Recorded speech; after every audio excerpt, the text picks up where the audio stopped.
सभी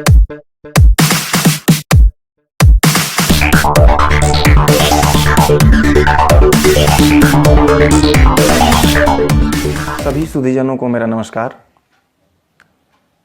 कोरोना महामारी के दौर में मैं आशा करता हूं कि आप अपने घरों में सुरक्षित होंगे, स्वस्थ होंगे। लॉकडाउन चल रहा है, घरों में होंगे, रहना भी चाहिए। कैदी प्रकार के जैसी फीलिंग आ रही होगी, लेकिन वैचारिक रूप से आज भी आप स्वतंत्र होंगे, सोच समझ सकते हैं, एक दूसरे से विभिन्न माध्यमों से आप बातचीत कर रहे होंगे। जब लॉकडाउन चल रहा है भारत में, तो विभिन्न शिक्षण संस्थाएं बंद हैं, ऑफिसेज बंद हैं। हम एक प्रकार से हमारी भौतिक परिधि, जो हमारे शरीर की परिधि है, वो हमारे घरों तक हो गई है।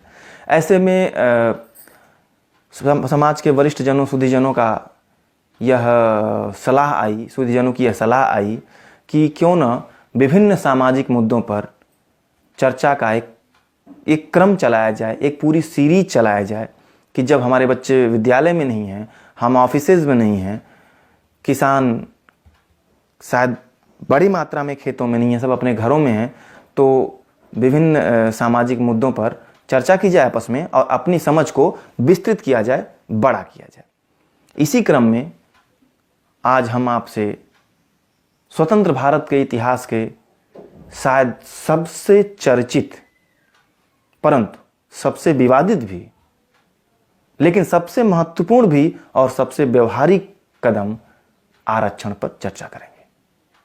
आरक्षण अर्थात रिजर्वेशन।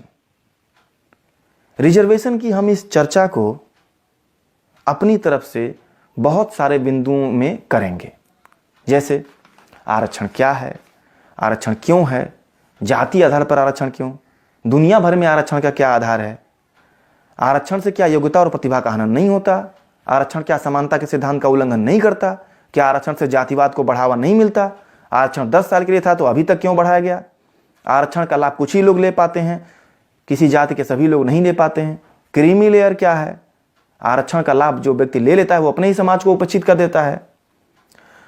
इतने समय तक जब आरक्षण लागू हो गया तो अभी उस जो आरक्षित वर्गों की क्या स्थिति में बदलाव आया, आरक्षण का क्या लाभ हुआ और आरक्षित वर्गों के लिए सरकारों को अभी क्या करना बाकी है और स्वयं आरक्षित वर्गों को अभी क्या करना बाकी है। ऐसे बहुत से बिंदु हैं जिनको हम अपनी तरफ से रखे हैं। आप भी अगर अपने सुझाव और टिप्पणियों में कोई प्रश्न रखेंगे तो हम उसको अपनी इस बहस में शामिल करेंगे। हमारी ये बहस आज ही समाप्त नहीं होगी, पूरी एक इसकी कड़ी चलेगी, जिसकी प्रथम कड़ी हम लेकर के आपके बीच में आज प्रस्तुत हैं। हाँ, एक चीज का हम जरूर इसमें ख्याल रखेंगे कि हमारी पूरी बहस समाज के लोगों, सभी लोगों के लिए है, न केवल एकेडमिक लोगों के लिए है और न केवल भाषण देने के लिए है। इसलिए हम अपनी इस चर्चा को बिल्कुल सरल तरीके से, सहज तरीके से, आधारभूत बिंदु से प्रारंभ करेंगे और धीरे धीरे सबको एक एक शब्दों की जानकारी देते हुए आगे बढ़ाएंगे। ये इस प्रकार से हम रखेंगे कि हमारा क्लास 6 का विद्यार्थी भी से लेकर के और हमारा जो अनपढ़ बुजुर्ग होगा वो भी आरक्षण को समझ सके। चलिए चर्चा शुरू करते हैं।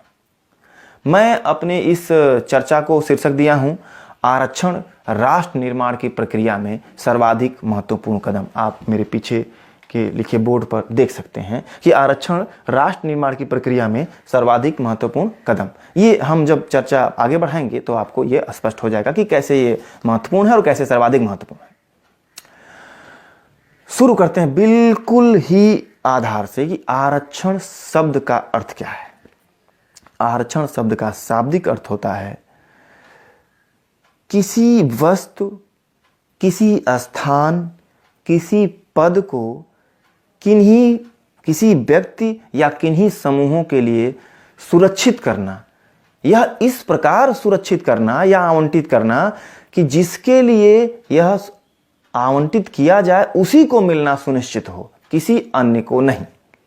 इसको एक बिल्कुल से सामान्य से उदाहरण से आप समझ सकते हैं कि जैसे आप जब यात्रा करने जाते हैं रेल से, तो आप रेलवे काउंटर पर जाते हैं, एक फॉर्म भरते हैं और वहाँ क्लर्क को अपना आवेदन पत्र देते हैं।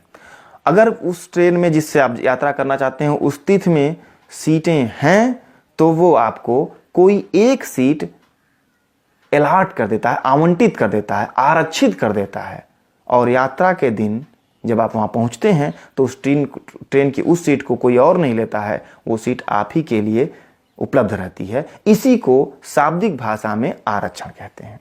लेकिन जब ये आरक्षण सामाजिक राजनीतिक संदर्भ ग्रहण करता है तो यह कुछ इस प्रकार से बंद हो जाता है कि समाज के प्रत्येक तबके को समाज की प्रत्येक गतिविधि में, समाज के हरेक संसाधन पर, राज्य के हरेक संसाधन पर, राज्य के हरेक गतिविधि पर, राज्य के हरेक निर्धारक तत्व में समाज के पूरे हिस्से का प्रतिनिधित्व होना जरूरी है। और यह प्रतिनिधित्व सुनिश्चित करने की प्रक्रिया ही आरक्षण कहलाती है।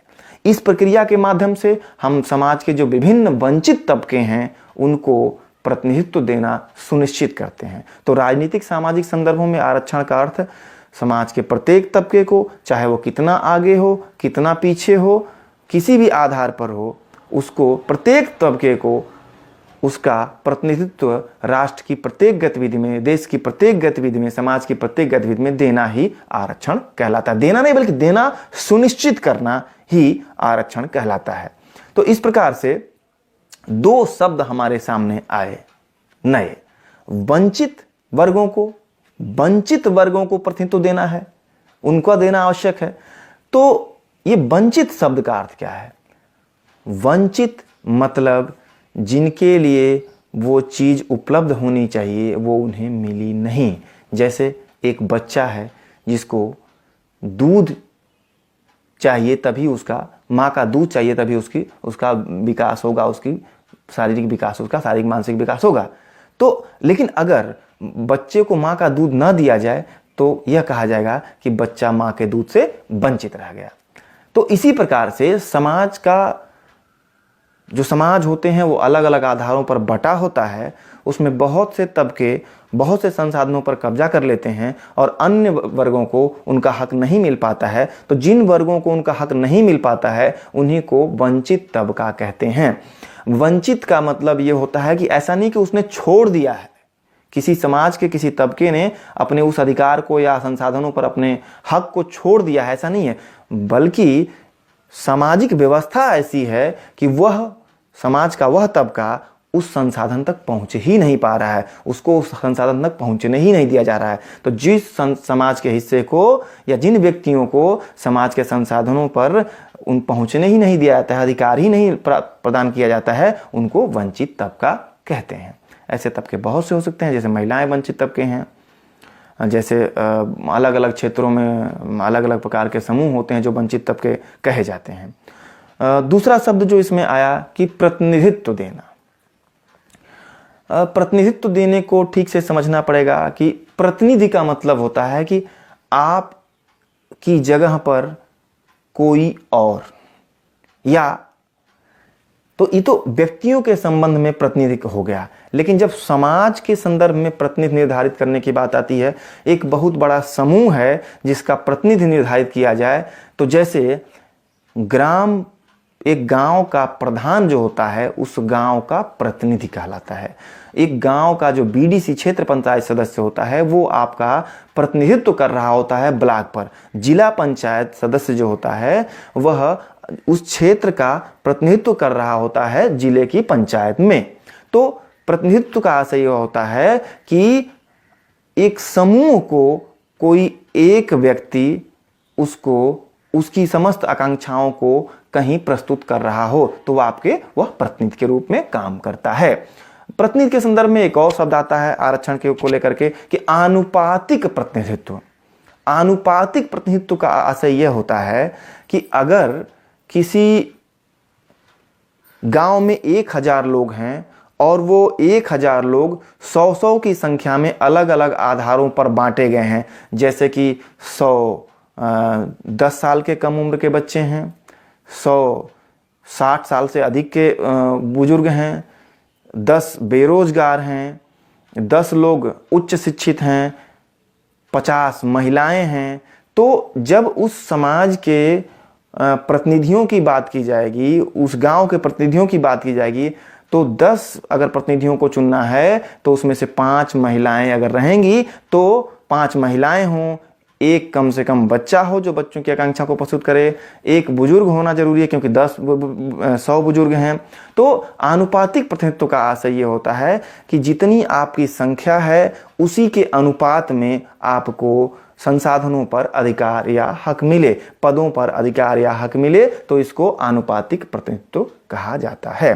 तो भारत में आरक्षण आनुपातिक प्रतिनिधित्व की अवधारणा के साथ प्रस्तुत किया जाता है, यानी जनसंख्या के अनुपात में आपका जितना हक बनता है। अगर कहीं 100 किसी गांव में, जैसे कि मान लीजिए कि किसी गांव में अगर 100 कंबल बांटने को आते हैं और 100 के 100 लोग जो हैं उस गांव की संख्या 1000 है, तो सबको तो वो कंबल दिया नहीं जा सकता है, तो अलग अलग आधारों पर वर्गीकृत करके उनके प्रतिनिधियों को हम दे देते हैं।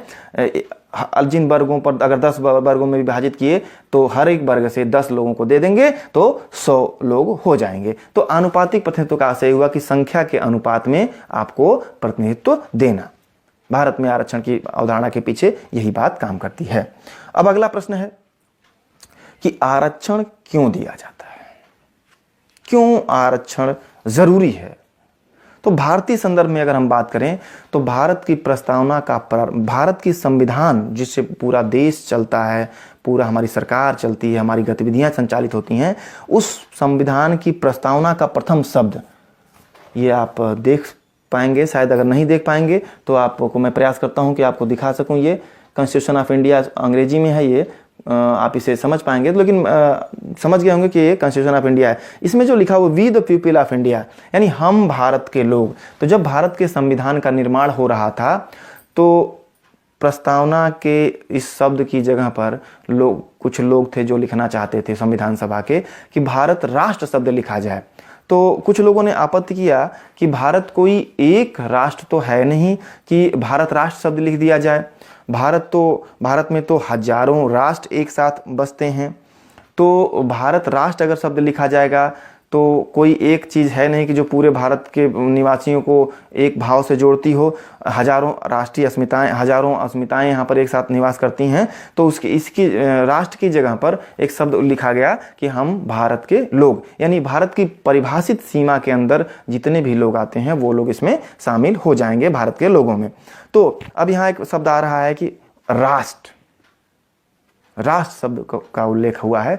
तो राष्ट्र का अर्थ होता है, राष्ट्र एक भावनात्मक जुड़ाव की इकाई होती है।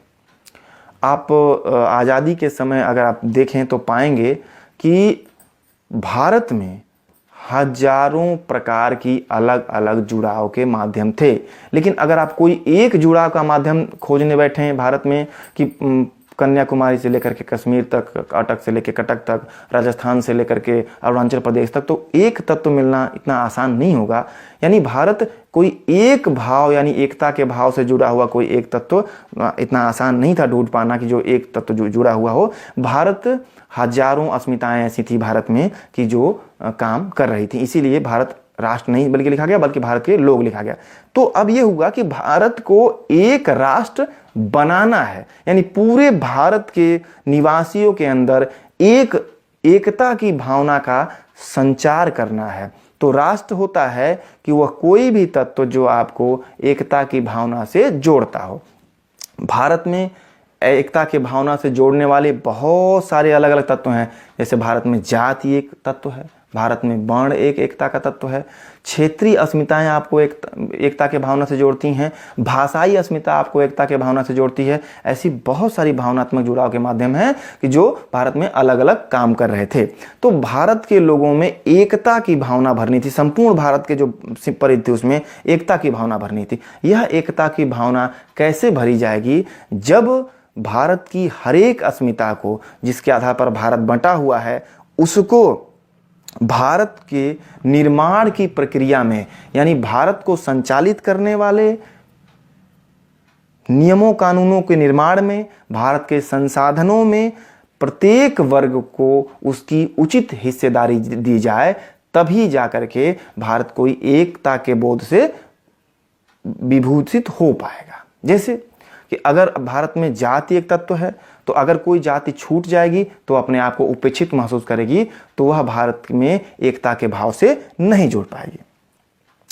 आप जानते हैं कि भारत के समाज की, परंपरागत भारतीय समाज का जो निर्माण है वह वर्ण के आधार पर हुआ है, और वर्ण 4 हैं परंपरागत रूप से, ब्राह्मण, क्षत्रिय, वैश्य और शूद्र। वर्णों के अंदर जाति काम करती है। ब्राह्मण तो एक वर्ण भी, एक जाति भी है, क्षत्रिय एक वर्ण भी, एक जाति भी है, वैश्य एक वर्ण भी, एक जाति भी है। लेकिन शूद्र जो भारत के 70 से 85% लोगों तक का हिस्सा है, वह हजारों 6743 जातियों में बटा हुआ, उससे भी ज़्यादा जातियों में, और जातियां उपजातियों में बटी हुई हैं। तो जाति भारत के समाज की कठोर सच्चाई है। तो अगर किसी जाति को भारत के निर्माण की प्रक्रिया में या भारत के संसाधनों पर उसका उचित हक नहीं दिया जाएगा, तो वह अपने आप को भारत में शामिल नहीं कर पाएगी। इसी प्रत्येक वर्ग को इसी भारत के निर्माण की प्रक्रिया में शामिल करने के लिए, भारत को एक राष्ट्र बनाने के लिए प्रत्येक वर्ग को उसकी हिस्सेदारी देना आवश्यक है। प्रत्येक वर्ग को, समाज के प्रत्येक वर्ग को हम अगर उसकी उचित हिस्सेदारी देते हैं, आनुपातिक प्रतिनिधित्व उसका देते हैं, तो यही सामाजिक न्याय भी कहलाता है। न्याय की भी मांग यही है कि प्रत्येक व्यक्ति को उसका उचित हिस्सा मिले। लेकिन भारत में आप जानते हैं, जैसा कि परंपरागत भारतीय समाज रहा है, यहाँ पर अलग आधार रहा है बंटवारे का। यहाँ पर आनुपातिक प्रतिनिधित्व को श्रेय नहीं, आनुपातिक प्रतिनिधित्व को वर्गीकरण का आधार नहीं बनाया गया था। तो अब जब भारत का संविधान भारत को एक राष्ट्र बनाना चाहता है, भारत को एक बनाना चाहता है, तो वो आनुपातिक प्रतिनिधित्व वंचित तबकों का सुनिश्चित करने के लिए आरक्षण की प्रक्रिया लेकर के आता है।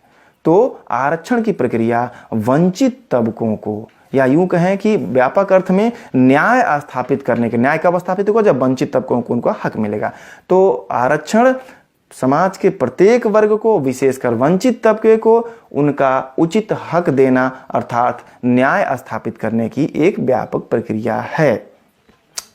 जब भारत में आरक्षण की बात की जाती है तो हम देखते हैं कि भारत में बहुत अलग अलग आधारों पर आरक्षण दिया गया है। जैसे कि भारत में महिलाओं को आरक्षण है, विकलांगों को आरक्षण है, सैनिकों को आरक्षण है, स्वतंत्रता संग्राम सेनानियों को आरक्षण है, बसों में, रेलवे में पत्रकारों को आरक्षण है, नेताओं को आरक्षण है, वरिष्ठ नागरिकों को आरक्षण मिलता है, तलाकशुदा लोगों को आरक्षण मिलता है, महिलाओं, विधवाओं को आरक्षण मिलता है। अलग अलग आधारों पर आरक्षण मिलता है, अलग अलग आधारों पर आरक्षण देने की प्रक्रिया है। लेकिन जैसे जब आरक्षण शब्द का उल्लेख किया जाता है तो आम जनमानस के मस्तिष्क में SC, ST और OBC तबके को दी जाने वाली प्रतिनिधित्व के संदर्भ में ही तुरंत उसके मस्तिष्क में वो बात खटक जाती है। तो हम अपनी चर्चा भी आरक्षण के विस्तृत आयाम पर न करके इसी SC, ST, OBC के आरक्षण तक सीमित करेंगे। SC यानी शेड्यूल कास्ट, भारत की स्वतंत्रता के बाद जब संविधान लागू हुआ तो भारत की अस्पृश्य अछूत जातियों को वर्गीकृत किया, उनको एक सूचीबद्ध किया गया और उन्हें अनुसूचित जाति कहा गया। उसी प्रकार से भारत में जो वर्णों से बाहर आदिवासी थे उनको अनुसूचित जनजाति कहा गया। और इसके अलावा भारत में यह भी कहा गया कि वंचित तबका एक और भी है जो वर्ण से बाहर नहीं है, वर्ण में सम्मिलित है, अस्पृश्य तो नहीं है, लेकिन शैक्षिक और सामाजिक रूप से अत्यंत पिछड़ा हुआ है। तो इन तीनों वर्गों को, तो SC यानी शेड्यूल कास्ट, उसको अनुसूचित जाति कहा गया, सभी अस्पृश्य जातियों को उसमें डाला गया। अनुसूचित जनजातियां जो आदिवासी थे उनको अनुसूचित जनजाति के रूप में वर्गीकृत किया गया। अन्य पिछड़ा वर्ग के संदर्भ में संविधान लागू होने के समय सिर्फ ये कहा गया कि इनको सूचीबद्ध किया जाएगा, इनकी पहचान की जाएगी, लेकिन बाद में मंडल कमीशन के माध्यम से इनको सूचीबद्ध किया गया और वो अन्य पिछड़ा वर्ग के रूप में आए। भारत में इन SC, ST और OBC को 4 प्रकार से आरक्षण देने की व्यवस्था की गई है। SC और ST को सरकारी सेवाओं में अनुच्छेद, SC, ST और OBC तीनों को सरकारी सेवाओं में आरक्षण दिया गया है, जो भारतीय संविधान के अनुच्छेद 16 4 के अनुसार। उसके अलावा अनुसूचित जनजातियों को उसके अलावा शिक्षण संस्थाओं में प्रवेश में भी आरक्षण की व्यवस्था की गई, यानी शिक्षण संस्थाओं में भी SC ST और OBC के लोग पहुँचें, यह भी व्यवस्था की गई है। यह व्यवस्था की गई है संविधान के अनुच्छेद 15(4) के माध्यम से। इसके अलावा राज्यों की विधानसभाओं में भी SC और ST के लिए भारतीय संविधान के अनुच्छेद 332 के अनुसार व्यवस्था की गई है कि उसमें भी। इसके अलावा भारत की संसद के निचले सदन यानी लोकसभा में भी SC और ST को आर्टिकल 330 के अनुसार आरक्षण दिया गया है। SC को 84 सीटें और ST को वर्तमान में 47 सीटें मिलती हैं। अन्य पिछड़ा वर्गों को विधानसभाओं और लोकसभाओं में आरक्षण नहीं मिला हुआ है। सबसे महत्वपूर्ण प्रश्न आरक्षण के आलोचक ये खड़ा करते हैं कि SC ST और OBC का आधार जाति को क्यों बनाया गया? जाति को ही SC ST और OBC का आधार क्यों बनाया गया? ये आलोचक बड़ा महत्वपूर्ण प्रश्न करते हैं। तो जब अब हम जाति के आधार पर ही आरक्षण क्यों, इस पर अपनी चर्चा करेंगे। तो एक कहानी छोटी सी मैं आपसे शेयर करना चाहता हूँ। एक परिकल्पनात्मक स्थितियां अपने दिमाग में रखिए, स्थिति बनाइए कि कोई एक गांव है जिसकी आबादी 1000 है। उस गांव में किसी संस्था के माध्यम से 10 करोड़ रुपए खर्च करने का प्रस्ताव आता है।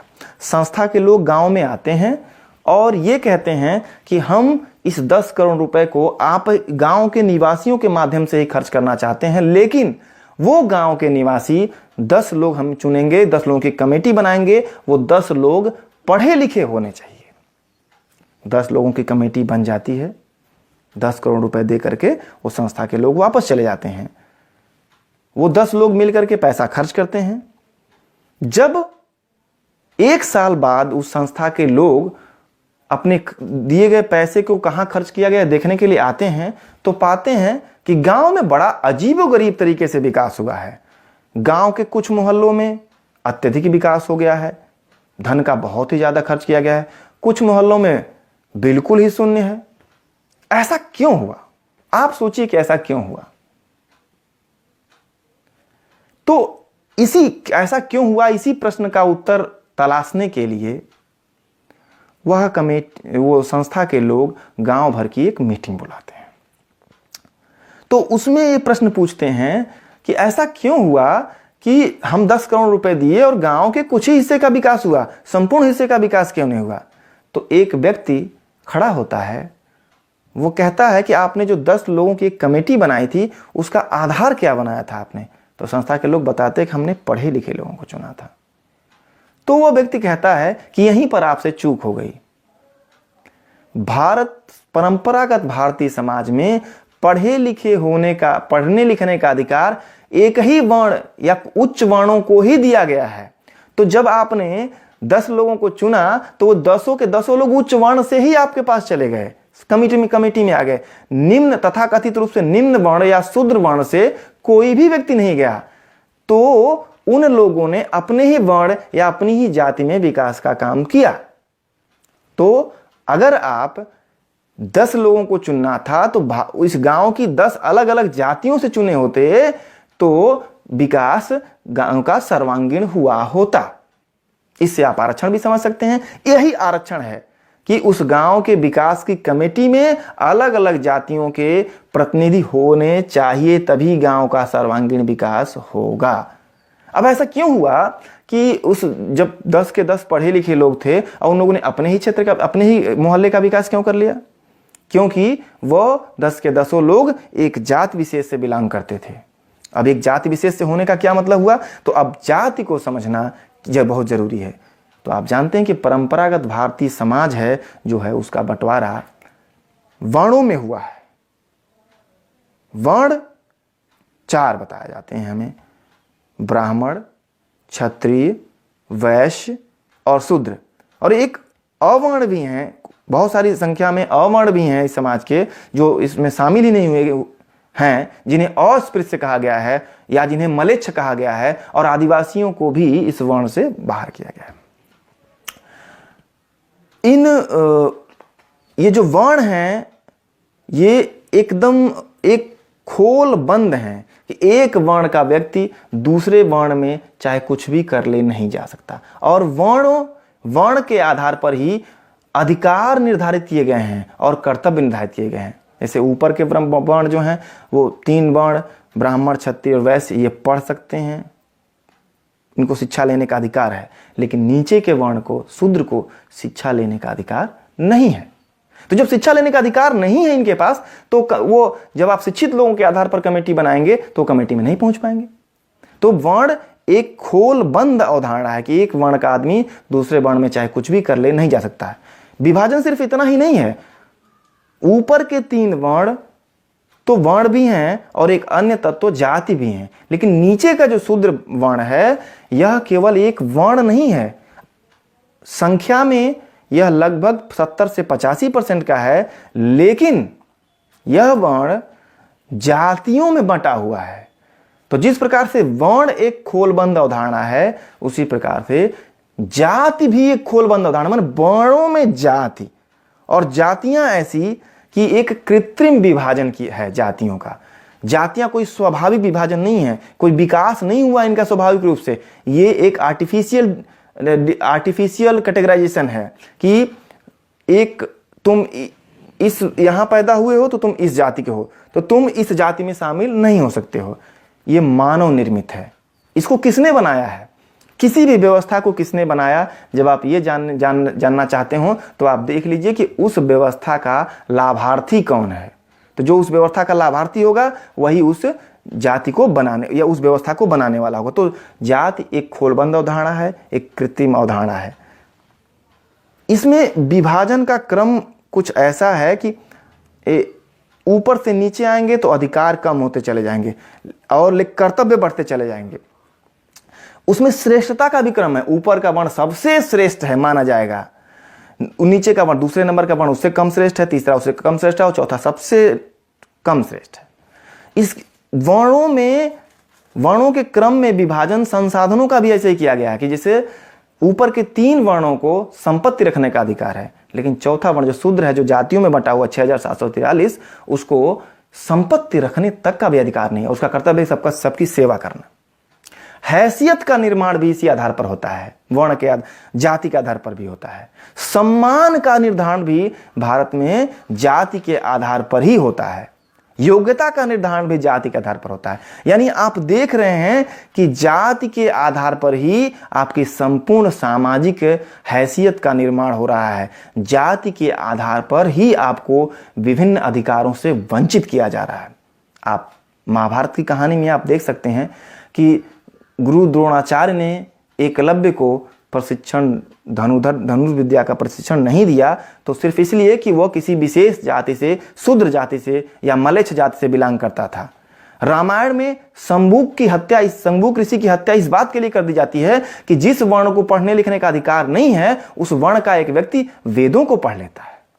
तो देखिए कि किस प्रकार से पढ़ने लिखने का अधिकार शूद्रों को नहीं है, शूद्रों को संपत्ति रखने का अधिकार नहीं है। तो यानी वर्ण ही और वर्णों से विभाजित होकर के जाति ही भारतीय परंपरागत समाज में जाति ही आपके सम्मान का निर्धारण करती है, आपकी हैसियत का निर्धारण करती है। तो अब देखिए कि सिर्फ इतनी सी बात नहीं है। वर्ण जो शूद्र वर्ण है वो जातियों में बटा हुआ है, और जाति की अपनी अपनी विशेषता क्या है कि एक जाति भी खोलबंद है। एक जाति का व्यक्ति दूसरी जाति में नहीं जा सकता है।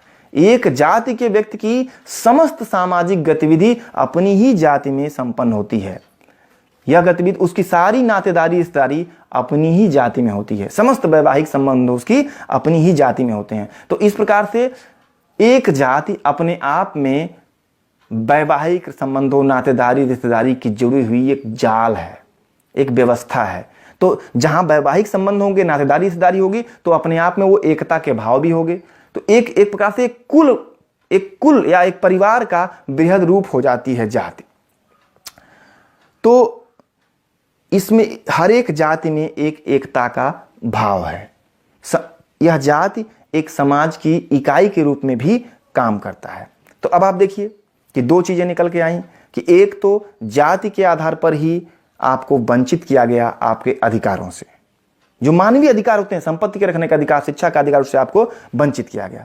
और जाति की विशेषता यह है कि जाति अपने आप में एक इकाई के रूप में भी काम करती है। तो जब भी कहीं कोई अन्याय होता है, पूरी दुनिया में जब भी कहीं कोई अन्याय होता है, तो जब व्यवस्था पूर्वक अन्याय होता है, तो जब न्याय स्थापित किया जाता है, तो न्याय स्थापित करने की प्रक्रिया ऐसी होती है कि जिस आधार पर अन्याय हुआ है उसी आधार पर न्याय करने की व्यवस्था का निर्माण भी किया जाता है।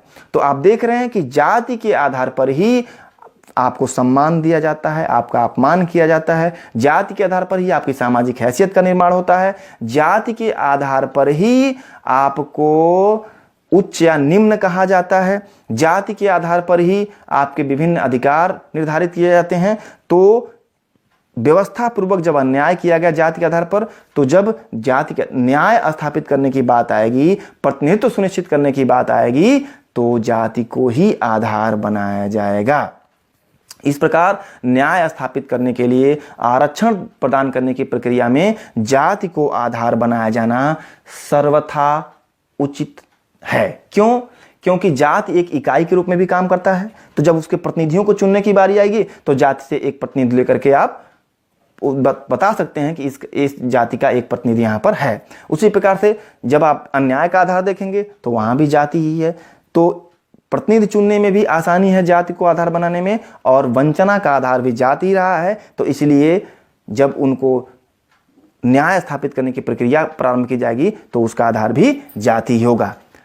आलोचक ये कहते हैं कि जाति को आधार क्यों बनाया जा रहा है, तो आरक्षण समर्थकों की तरफ से यह तर्क दिया जाना चाहिए कि भाई जाति हमने तो नहीं बनाई है, जाति को अन्याय का आधार आपने बनाया है, और आप ही आज कह रहे हैं कि जाति के आधार पर जो है आरक्षण क्यों दिया जाता है। तो जाति का आधार आपने बनाया, और जब हम आप ही के द्वारा बनाई गई आधार को जब हम अपना आधार बना रहे हैं न्याय का, तो आप क्यों चीख रहे हैं, चिल्ला रहे हैं। इस प्रकार आप देख सकते हैं कि जब प्रतिनिधित्व, आनुपातिक प्रतिनिधित्व के निर्धारण अर्थात आरक्षण की बात हो, आरक्षण देने की बात हो, तो जाति एक सर्वथा सरल, सहज और सर्वथा सुलभ इकाई के रूप में हमारे सामने है। दो महत्वपूर्ण तर्क कि वंचना का आधार जाति रहा है और जाति की इकाई के रूप में काम करती है। तो अगर आप किसी जाति के प्रतिनिधि को चुनते हैं तो समस्त जाति रूपी परिवार का प्रतिनिधित्व कर रहा होता है। इस प्रकार विधि पूर्वक अगर किसी को व्यवस्था पूर्वक किसी के साथ अन्याय किया गया तो न्याय स्थापित करने की प्रणाली भी जाति के आधार पर ही होगी। जाति की अपनी विशेषता यह है कि यह उचित इकाई के रूप में, एक इकाई के रूप में काम करती है। तो जब इकाई के रूप में काम करेगी तो हम उसके प्रतिनिधि लेने में आसानी होगी। वंचना का आधार जाति है, तो इस आधार पर भी आरक्षण देने का, जब किसी को शैक्षिक रूप से, सामाजिक रूप से निम्न जाति के आधार पर बनाया गया, तो जब उनको शैक्षिक और सामाजिक रूप से आगे बढ़ाने की बात होगी तो आधार जाति ही होगा। तो इसलिए अगर कोई यह कहता है कि जाति के आधार पर आरक्षण क्यों दिया जाता है, तो उससे तुरंत सवाल करिए कि उससे कहिए कि परंपरागत भारतीय समाज में जाति के आधार पर ही उसे वंचित किया गया है। आज हम अपनी चर्चा को यहीं तक रखेंगे। आगे हम जो और भी बहुत महत्वपूर्ण प्रश्न आते हैं कि क्या जाति को आधार बनाने पर प्रतिभा और मेरिट या जो गुणवत्ता का हनन नहीं होता है? तो हम अगले कड़ी में इस पर जरूर चर्चा करेंगे, और मैं चाहता हूं कि आप अपनी प्रतिक्रियाएं दें ताकि हम और भी इस चर्चा को आगे बढ़ा सकें। मिलते हैं अगली चर्चा में। नमस्कार।